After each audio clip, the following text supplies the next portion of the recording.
I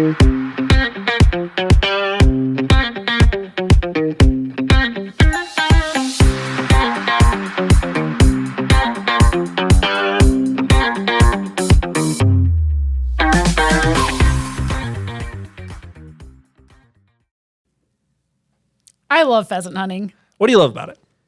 Probably the ability to do it with my dog, Sage. How old is Sage now? She's 10 years old, but I still remember her very first retrieve. She was 3 months old, and the pheasant was almost as big as she was, but she was just so excited. That's super special. And I bet there's a bunch of our listeners that can think about either their first pheasant or their dog's first pheasant. In case you forgot, here's how this works. Ashley and I are going to rate pheasants on a scale of 1 to 10 in a variety of categories. Then we average those scores to get their wild rating. First up, mobility. Mobility. That's how they move. I'm not going to start pheasants off strong. Oh, I know. I feel like we always start species off strong, but it's hard with pheasants, all right? They get a 2. Oh, that's rough. It is rough. And I don't even know how to say it nicely. They aren't great at flying, which for a bird is kind of like the base level of what you want from them. They kind of fly like a kid rides a bike for the first time without training wheels. Oh, so very rough, tippy. Yeah, wobbly. You don't really know which direction they're going in. They don't seem to know which direction they're going in. It's just kind of crazy. And I really like my birds to be quick, fast, and efficient. And that does not describe pheasants. Okay, that's fair. And to be honest, I gave them a 3. So we're on the same page. Yeah, I know I said I loved pheasants, and I do, but for a bird, you'd expect them to be able to fly, and pheasants actually prefer to run away when escaping danger instead of flying. That's kind of funny. Yeah, like if you're a bird and you could fly, I feel like that should be your preferred option, but they are kind of fast at running. They can run like 8 to 10 miles an hour. Okay. So going back to hunting them, sometimes it's annoying because instead of flushing up into the air to give you a nice, shot, they will just run away under the brush, which means they're doing what they're supposed to. They're evading a predator by running away. So it's a good strategy for them, but kind of annoying when you're hunting them. See, but this doesn't seem to make sense to me because I'm assuming most of their natural predators are on the ground. Yeah, like coyotes.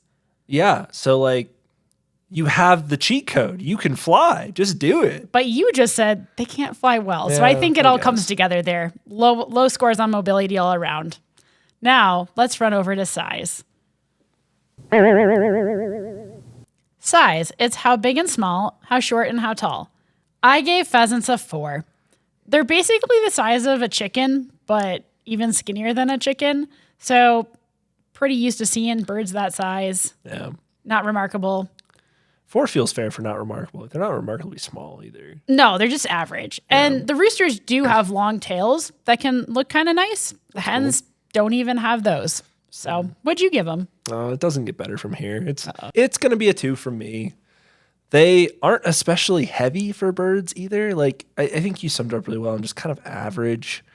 And we just don't reward mediocrity on this podcast. We truly don't. And how much do they weigh? It's like 2 to 3 pounds. Oh, okay. Yeah. So insignificant, I forgot to mention it. Well, and I mean, to be honest, if they were super tiny and that was like a cool thing, I'd give something the high score for that too. Maybe they'd be a better flyer. Maybe that's it. On that note, let's flap on over to accessories. Accessories are special adaptations this animal has that help it survive out in the wild. I'm going to give pheasants a 4. We're still pretty low. And it kind of relates to their flying. When they flush, which you talked about in hunting, and that's when they just kind of like fly straight up, they make a funny noise. A cackle. A cackle, yeah. And I can't really describe it. It's like a regular bird noise, but if you like really scared a bird and it just kind of like shrieked. Got surprised. Yeah, got surprised. Yeah.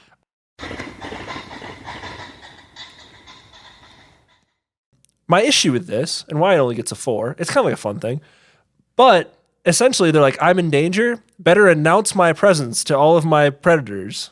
I agree. I mean, all I think of is when I'm hunting pheasants, right when they flush, they do make that cackle, and it really helps you hone in on where they're at. Yeah, to hunters, it's essentially like, here I am, shoot me.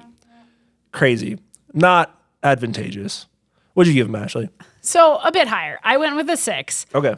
And I think that a nice accessory to have if you are terrible at evading predators is having excellent eyesight and hearing. So at least they can see you coming from a distance. Yeah. Or hear you coming from a distance. So they've got that. That's good. I was getting worried, like, how do we even have pheasants, I mean, the running, right? They run away Sure. pretty quick, hiding under brush, and then they can see things coming from a while or hear you coming. So, that's what accessories are, special adaptations. Now let's take a look at style. Style, it's how attractive they are. I am coming out the gate strong, giving them a 9. There we go. Okay. I know 9s are usually reserved for very impressive situations. And honestly, the thing I love second most about pheasants, after hunting them, of course, is how pretty they are. The most common color morph that we have is the ring-necked pheasant. So they have this like distinct white ring on their neck, and they have just gorgeous feathers. I actually had pheasant feathers in my wedding bouquet. That's super cool. I know. They're really beautiful. Yeah. So Sorry, I was distracted for a second because I was thinking about, like, biologists are so unoriginal. Like, ring-necked pheasant because it's got a ring on its neck. I know. That is kind of Crazy. yeah. What'd you give them? So I gave them a 3. What? Yeah, well, you talked about how pretty they are, and the males certainly are. You're right. The females, camouflage is kind of their main deal because they're sitting on nests and they're ground nesters.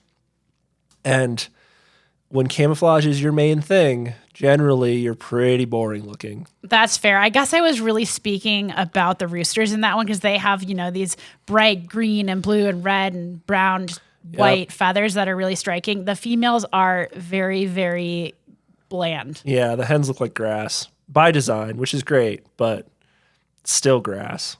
That's fair. Let's hunker down and wait for the intimidation factor.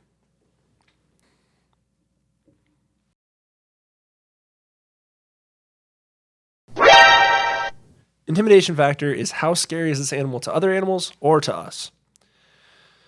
Listen, the chicken analogy that you used earlier, Yep. how scary do you think a chicken is? Not very. Not very. And for me, they're going to get a 1. That's literally the worst. Yeah, can we get a womp womp, Stephanie? Thank you. Everything eats them. Hawks, coyotes, people, everything. And we've already talked about at length how they're not excellent escape artists. So I think the 1's pretty fair. What did you give them? I gave them a 4, so a little higher. Uh-huh. And that's because, the males, they do try. They defend harems of females kind of like elk do. Okay. So, they try to protect some of their own, which to me is a valiant effort at intimidation to some effect. And, when they're trying to attract their mates, they do a little display. They'll kind of like crow and flap their wings to be like, look at how pretty I am. Okay, but how do they defend the mates? So they will battle other male pheasants. If they like flap their wings and crow and the other males still are, coming at them, they will fly at each other and peck each other. So, they can get in a little fight. Oh, yeah, pecking. Yeah, I mean, again, I gave them a 4. It's kind of like a little chicken fight, but they try. Like have the opportunity. They're like elk. They're defending harems. That's cool.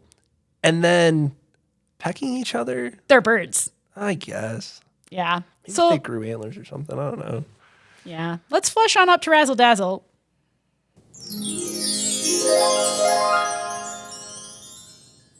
Razzle Dazzle. They're unique features that no other animal may have. For pheasants, I gave them a 5 because, I don't know if you knew this, but they're actually only native to Asia. Really? Yeah, I know. You'd think they were from here because they actually exist all across North America and actually all over the world because people just love them as birds and especially to hunt them as a game bird. That's so funny. I feel like I think of pheasants as like uniquely South Dakotan for some reason. It is the state bird of South Dakota. Oh, okay. So there's rationale there.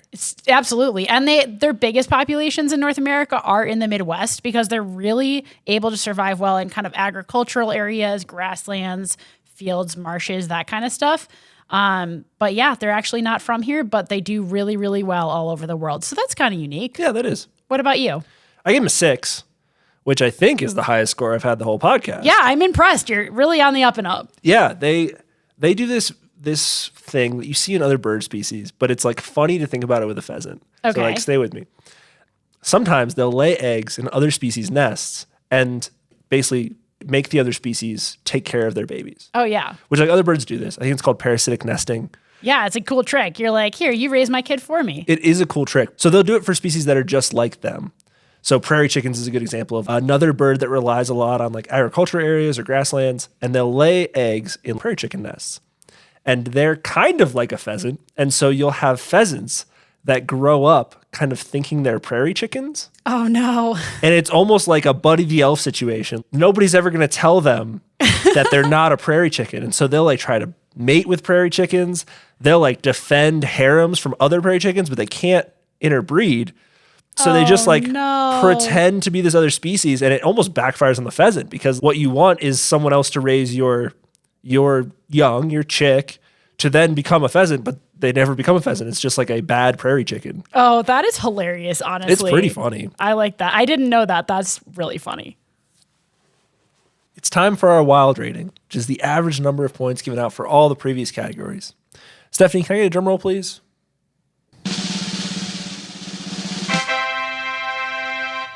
The wild rating for a pheasant is a 4.1. Not the highest. I mean, it's what we would have given a chicken probably. Yeah. You know? A pretty wild chicken. Yeah. Now that we've learned about the pheasant, you may be interested in experiencing them in nature. There are a few options, but before you head out and do these activities, always keep your safety in mind. We talked at length about how pheasants aren't really going to threaten your safety, and so some of the things we normally say here probably don't apply. Safety around pheasants looks like safety around pheasant hunters. We recommend wearing orange whenever you go out in the field where there might be pheasant hunters, even if you're not hunting. It's also really important to take care of your dog if you're hunting with a dog. It's important to make sure they have water, first aid kit, and just kind of checking their condition throughout the day. So if you do want to hunt for pheasants, we actually have 2 bird farms with the Game and Fish Department where we raise and release pheasants at multiple areas around the state. Specifically in the southeast part of the state, we have a special youth pheasant hunt at the Springer Wildlife Habitat Management Area. So if you're interested in that, you can check out our description for more information. And definitely check the regulations before you head out hunting. If you prefer photography, as I mentioned, roosters can be especially great photo subjects with their brilliant feathers. I'm glad we talked more about pheasants. I've hunted them for a long time, but definitely learned more about them as a species today. That being said, I'm already looking forward to the next episode. Are you?